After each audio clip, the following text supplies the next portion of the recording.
emotion, I know one person who is stubborn in my life. Do you want to know who? Yes. Who? Myself. Okay. Okay. Shocking, but true.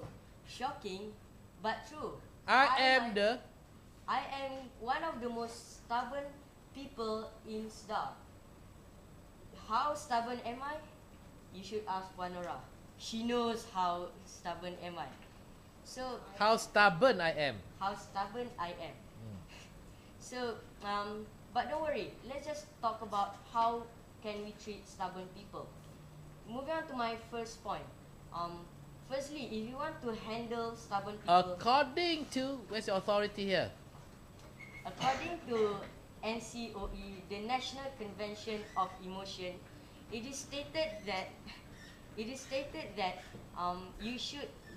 can communicate with stubborn people. You can communicate. Come, put some variation in your voice. You're number 7 You already. can communicate with stubborn people by convincing them in a gentle way. Meaning to say that, convincing them in a gentle way. For example, Amma over there. One day, I invited him to go to the classroom. But what did he do? He told me that he don't want to go to the classroom. He doesn't. He doesn't want to go to the classroom because he was too lazy. So what did I say to him? I said to him, just follow me. You shouldn't go with your own decision. Sometimes you have to follow me. Sometimes you have to follow me. Sometimes you have to follow me because sometimes not yourself is true. I don't understand that. Rephrase. Because sometimes other people can also say about the correct thing, not only yourself. So I made a mistake by actually put a pressure to him. What did he say after? Not put pressure. Apply pressure. I made a mistake by applying pressure. by applying pressure to him. What did he say after that? He said every single words that come out from his mouth and to me were all of the words from his mouth were vulgar words.